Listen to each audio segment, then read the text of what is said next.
chat a bit, and then I'll get your attention again when I need it. My name is Stacy Fish, and I'll be...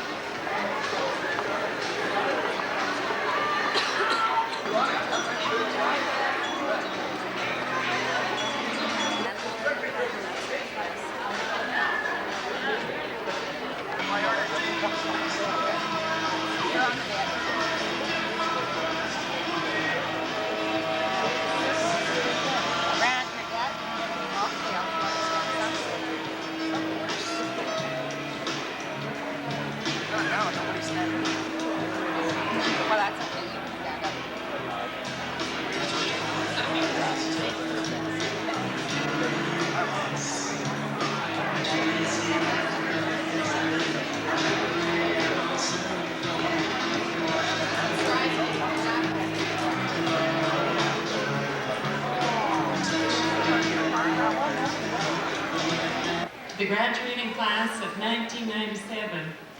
I'm not going to get through this, but I won't apologize for the tears, because they're for you. 1979, give or take 12 months, was a very good year. For in that time frame, we parents were each handed a child like no other child, ever. Out of a sea of possibilities, you became our gift from God, and we celebrated the glory of your birth. Now in 1997, we are here to celebrate the glory of your graduation, and still we find that each young adult here is like no other young adult ever. That is particularly true of this group of grads. Absolutely unique. Absolutely wonderful. Absolutely creative, caring, passionate, daring, exciting, enthusiastic, clever, and quirky. From the moment of your birth, we promised you the world. Instead, you opened up the world for us. A world of joy and pride, beauty, and learning. Laughter, and most of all, love. If we're weepy and goofy about you being perched on the edge of a major life change, it's only because we're shamefully and blatantly proud of you.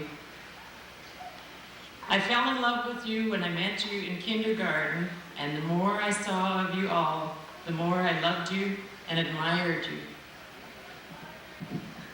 You dared to laugh and cry and fight and create and share with equal abandon, and even kiss your mom and dads in public. When you made mistakes or did bad things, you did it with such wild enthusiasm, we just couldn't help but forgive you. If you heard that a rule was set in stone, you showed up with a hammer and a chisel. If you didn't like a book or a movie, you made up your own. You asked lots of questions and then questioned the answers. And when you fell 5 times, you stood up 6.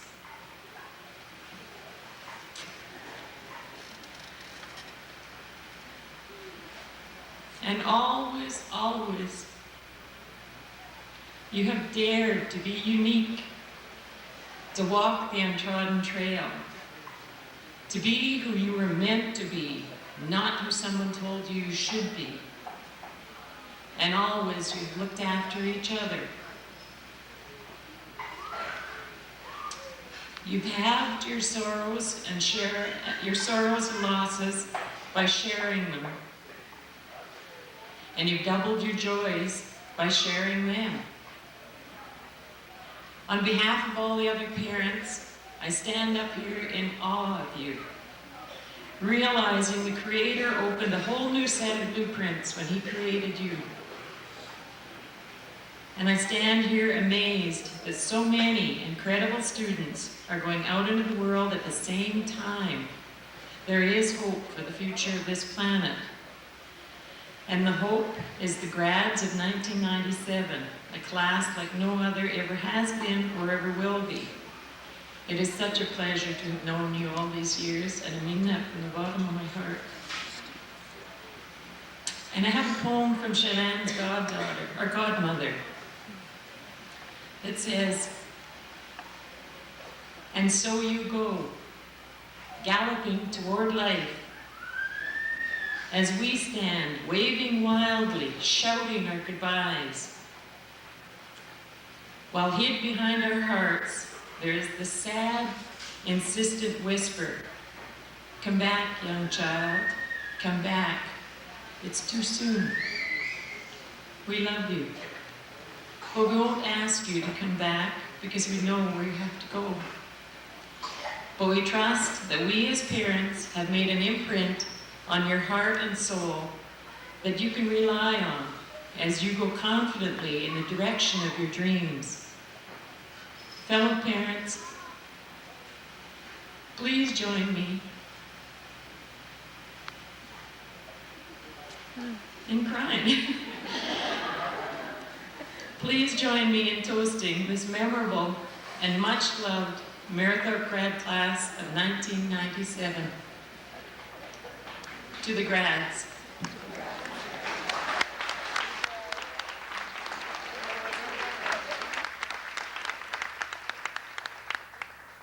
I'd like to invite in response a graduate who has worked very hard and continually said yes to everything that has happened in and around MHS for the past 10 months. She always finds a way to solve things. Ms. Kim Langdale. Our present life is such a short period of our total life. Our thoughts, skills, emotions, and expectations have been developed to a point where we are now in control of our future development. All of this has been possible by the confidence, guidance, and support of very special individuals. They were there at all times with words of encouragement, wisdom, support, and at times demanding our best. With their support and guidance, we, the class of 1997, have come to realize our own potential and dreams are very possible to obtain if we try. On behalf of the class of 1997, I would like to thank everyone for their support because without all of you, this day would not be possible. I personally would like to thank my fellow grads. The last 12 years have been great, and I wish you all the best of luck in the future. Thank you. On behalf of the class of 1997, we'd like to thank you, Kim, for being such a wonderful class president and helping us throughout all of this past 10 months, getting things organized. Thank you very much.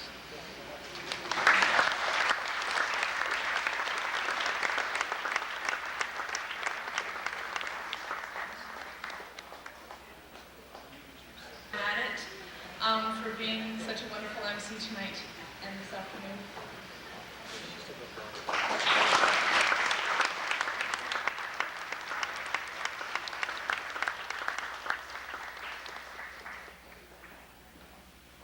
Truly needs no introduction. This young lady can argue about anything, even if she's wrong. She's a defender of the downtrodden. She'll fight for her opinion. And I'd love to invite you to welcome Miss Anna Griffin. First, I'd like to say how I got this job. The only grad meeting that I didn't attend all year, and I get to school the next day, and, well, I got this job. Which is pretty funny, considering that my claim to fame has always been being the wordiest grad. So everybody, I hope you're comfortable and relaxed, because this might take a while. A good education has never been as important as it is in today's technological world. But there is a lot that we didn't learn through school. All we have ever learned has somehow been shaped by our parents. All our qualities which decide our level of success in life have been given to us by them. Many of us would not be what we are today if it wasn't for the strong support and love that we received from our parents. Directly or indirectly, all that we have become, we are because of them. Today, we graduate. This is our tribute to you, our parents. We hope that through our accomplishment, we have made you proud. Our success today and the immense pride we have in ourselves is in honor of you. For without you, it would not be possible for us to feel the love and pride in ourselves that we do today. Although this is also a great time of sadness when we start out on our own and make a life separate from yours, there is nothing that can change the fact that we will always be your sons and daughters. Thank you. Anna, our guest parents, teachers, and guys, it's a great privilege for me to reply to Anna's toast. In fact, this may be the only occasion on which Anna and I communicate that I actually get the last word on. I know I speak for every parent here today when I say how proud we are of our kids. We know the hard work and the effort it has taken to get here, the highs, the lows, the good times and the tough times. We, your parents, would like to congratulate you on your achievement on this special day. As Anna says, today is a very special day in more ways than one. It marks the beginning of a new stage of independence. Many of you will be leaving home now for the first time and starting out on your new lives. So today is a time for memories as we look back at the past 17 or 18 years and at all the happy times that we had. We as your parents also look forward to the future, and we hope to still be an important part of your lives, and we hope to continue to share in the joys and sorrows as you aim for the stars.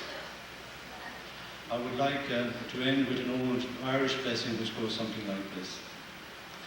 May the road always rise to meet you, may the sun, may the wind always be at your back, may the rain fall gently on your face, and may the Lord always hold you in the palm of his hands. I'm not even going to share with you Kevin Spencer. Disappoint anybody here. I didn't write a toast, so I'm just going to wing this. Basically, we have our parents and our teachers, and those are the two most significant forces that shape us. When we're not at home, we're usually at school for 6 hours with teachers every day, and their job is to give us the knowledge that we need to help society later on. But they also shape us by relating their own experiences to us, and this helps us grow.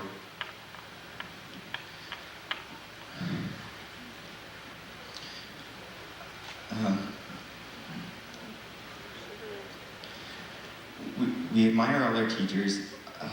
We've been praised a lot tonight for hard work and for finding new ways of doing things, but the truth is that I'm sure we would have given up halfway through if it wasn't for the teachers. They're pushing us all the time.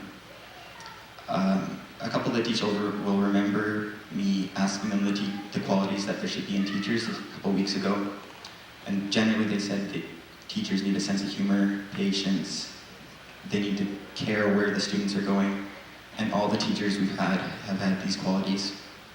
And so, on behalf of the graduating class of 1997, I'd like to thank them.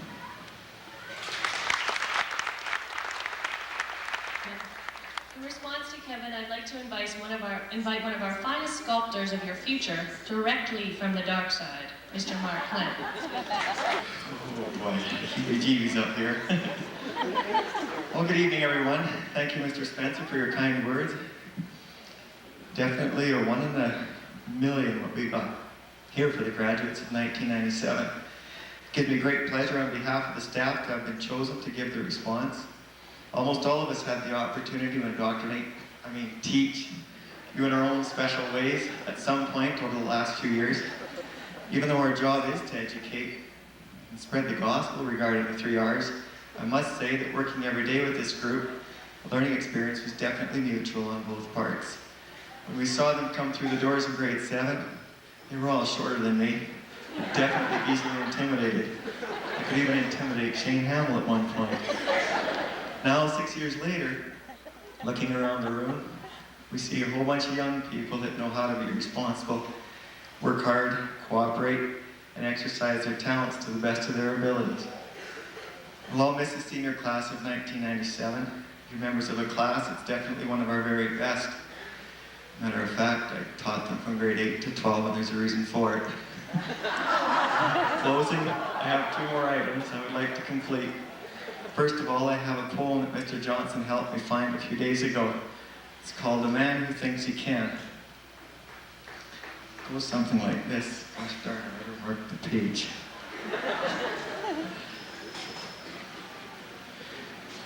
It's the man who thinks he can. If you think you're beaten, you definitely are. If you think you dare not, you don't.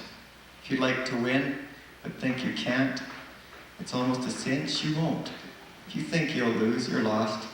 For out in the world we find success begins with a fellow's will. It's all in the state of mind. If you think you're outclassed, you are. You've got to think high to rise. You've got to be sure of yourself before you can ever win a prize. Life's battles don't always go to the stronger or faster man, but sooner or late, the man who wins is the one who definitely thinks he can. I think that was quite spiritual, actually. And like I said, I have two things. I taught them for 5 years, and it wasn't just math and science.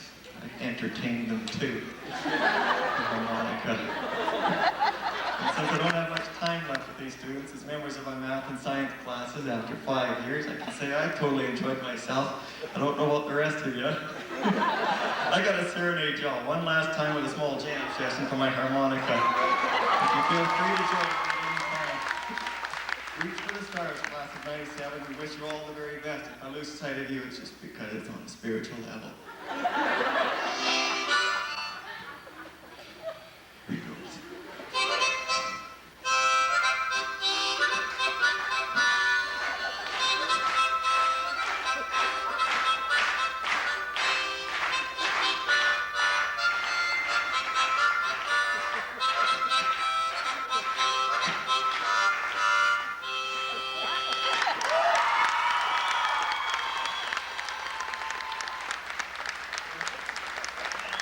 I could go on, but really that's the only song I know. Thanks, Mr. Clint. The force is definitely with you tonight. I just would like to invite Monica Lucas up for a moment. Mr. Clint, for all the help and dedication you spent on this graduation, we would like to give you this gift. You are truly a machine.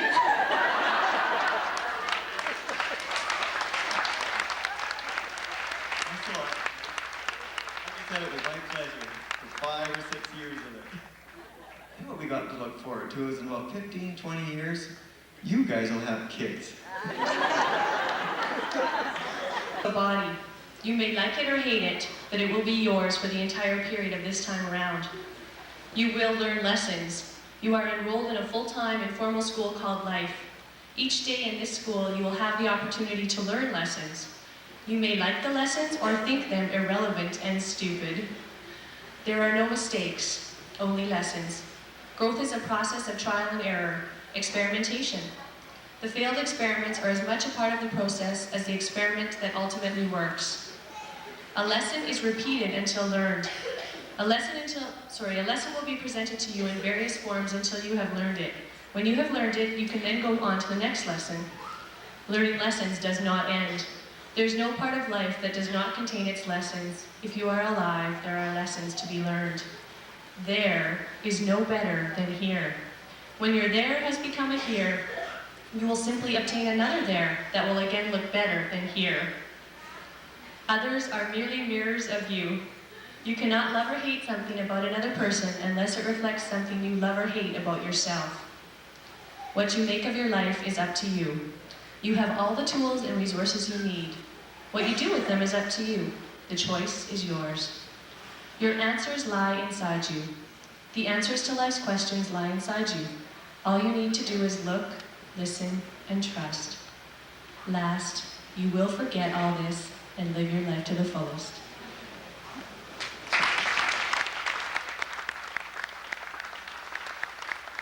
Now, the class of 97's top 10 reasons it's great to graduate in 1997. Some are a little questionable, but they're definitely fun. Number 10, if you switch the year 1997 around, it becomes the year of our birth, 1979. Number 9, we won't have to stick around long enough to throw Mr. Clamp out the window. Number 8, we are graduating the same week that Russia has become a member of the NATO Pact. Number 7, we're leaving just in time to prevent us from wrecking the new wing. Number 6, from the historical corner of our class, 100 years ago, St. Francis Xavier University became North America's first Catholic university to grant degrees to women. Number 5, the first Star Wars trilogy was re-released, then Hale-Bopp, then we graduated, aiming for the stars. I don't really think you can get better than that. Number 4, if we weren't graduating in 1997, we'd have to stay in grade 12 longer, and that would be bad. Besides, we finally got a bench and a wing all to ourselves. Number 3, 1979 was the year disco died, and now we've brought it back. Number 2, we can all wear the neat clothes our parents wore when we were born and still be in style. And the top 10 reason that it's great to be a graduate in 1997, by the year 2000, we will all be legal to do everything, everywhere.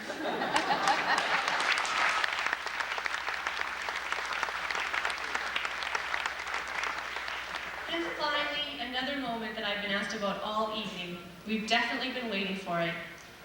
It'll be presented by 3 graduates who I have had the wonderful pleasure with having discussions with over the past few years in locations everywhere from Westlock IGA to the Lariat to here in the halls at MHS. I'd like to invite on stage Dorothy Reed, Jody Schottmeyer, and Shaylan Thibault to present the class history. Also involved in making this presentation possible are Amanda Weinrich and Brandy Dixon. Come on up, ladies.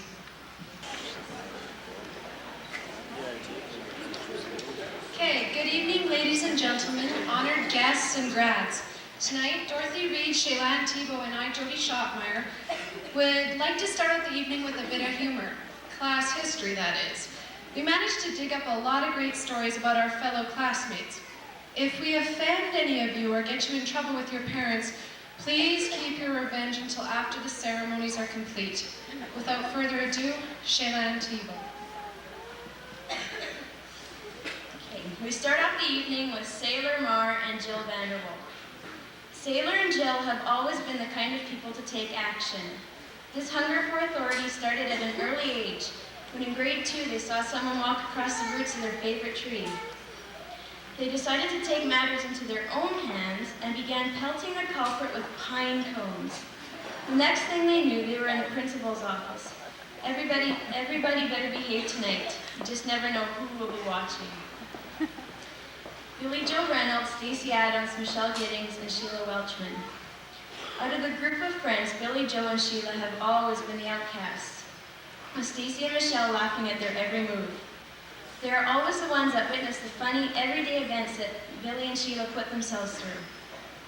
For example, one noon hour, Billy Joe's regular seat was occupied and Stacey's desktop was full. Stacey set her lunch bag on the desk chair that Billy Joe just happened to pick to sit in that day. Billy Joe, in her usual spinny state, sat right down before a second glance. Billy Joe survived, but her pants sure didn't. Not long after Billy, Sheila too had a problem with her pants. This, however, was self-inflicted. Sheila decided to goof off a little, but her zipper just didn't agree, and it popped off and flew across the room before she knew what had happened. I'm sure with friends like these, Stacey and Michelle will never go through a day without laughter. And while reciting Romeo and Juliet, lines in his perfect costume with bright green tights, Ryan attempted to make a perfect leap over a chair, but instead did a perfect faceplant on the floor. Needless to say, Ryan kept perfect concentration and finished the scene, and achieved a perfect score. Good luck in future, Ryan. We know it'll end up perfect. Especially when it comes to the girls' tent. Remember? Well, we know Anna, Jill, Kelly, Monica, and Sailor do. One night, Leland decided he would sneak into their tent. Too bad you got busted. Some of the punishments included cleaning the outhouse and doing dishes. Now that it's your graduation, Leland, you can try to do it again tonight. But do you dare? All the best. One day when Grant was very little, he was not feeling very well. While having his temperature taken, he chomped down on the thermometer and crushed it. It took a while to figure out if he was actually bleeding or not, since the mercury was all over. Grant was made a legend, though, as his mom has told every one of her grade 5 science classes. We know you'll go far in life, as we don't think there was any permanent damage. Corey Foth. One day at Anna's when Kelly suggested that they should go for a quad ride, naked. Monica, of course, jumped at the chance and off they went. They were enjoying the ride until they saw someone pull up into the yard. Both girls panicked and headed for the shop. Luckily, the girls only had to hide in there for an hour. Monica, we're sure you'll go very far in life with or without clothes. Best of luck in the future. Eve Shibley. About anybody in the grad class about their earliest memory of Denny, they'll all tell you pretty much the same thing. Denny always used to sit in class and pick his nose. Good luck in the future, Denny. We know you'll go far, as it doesn't appear that you picked out anything important.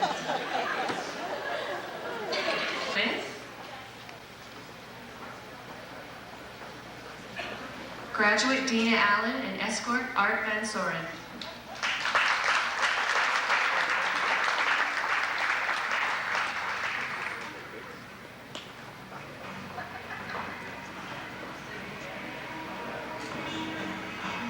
Graduate Trina Anderson and escort Jason Fundak.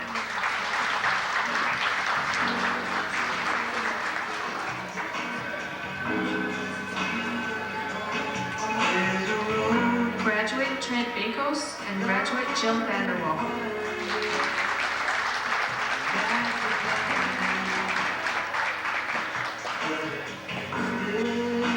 Graduate Ryan Barker.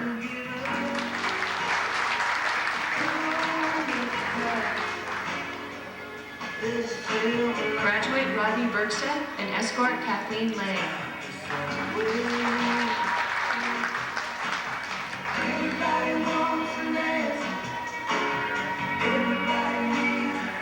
Graduate Richard Bremner and graduate Sheila Welchman.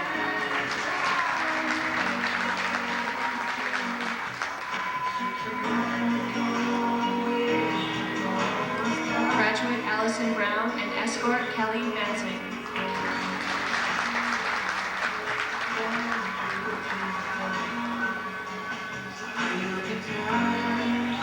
Graduate Jennifer Buchanan and escort Michael Marr.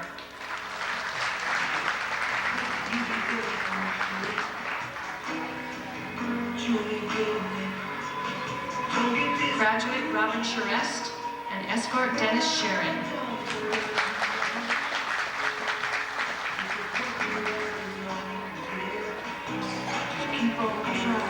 Graduate Langdon Chow and graduate Kim Langdale.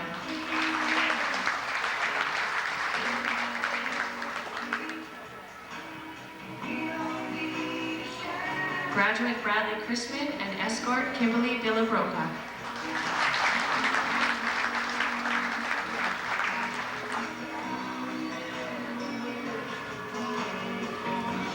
Graduate Justin Cook Baker and graduate Cornelia Schultz.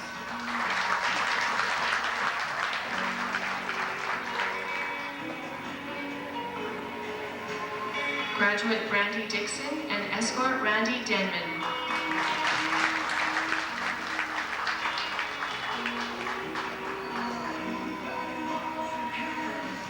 Graduate Tammy Almquist and escort Jason Lasher.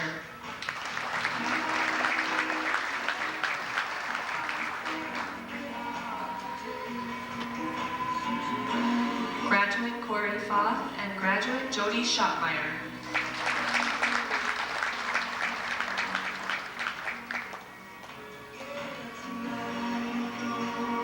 Graduate Michelle Gagne and escort Jody Richards.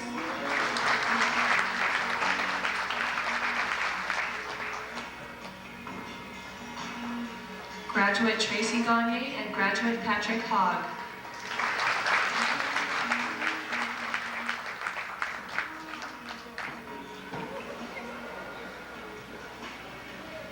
Graduate Nick Gaudry and graduate Crystal Herman.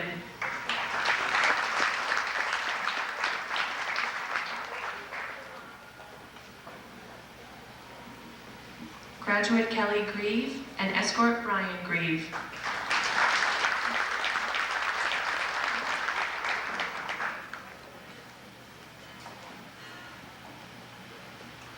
Graduate Anna Griffin and escort Kevin Romeo.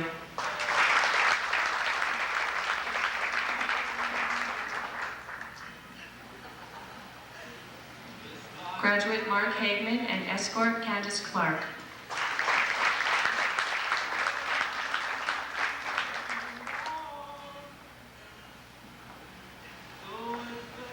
Graduate Shane Hamill and escort Charmaine Thomas.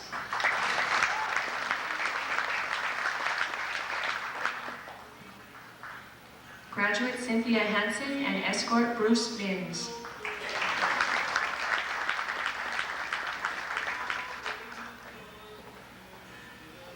Graduate Stephen Hewitt and escort Bethann Simpson.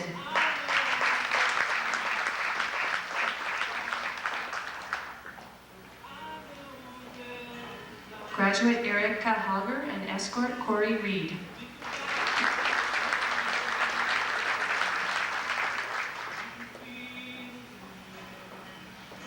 Graduate Ian Hertzik and escort Maureen Zotzman.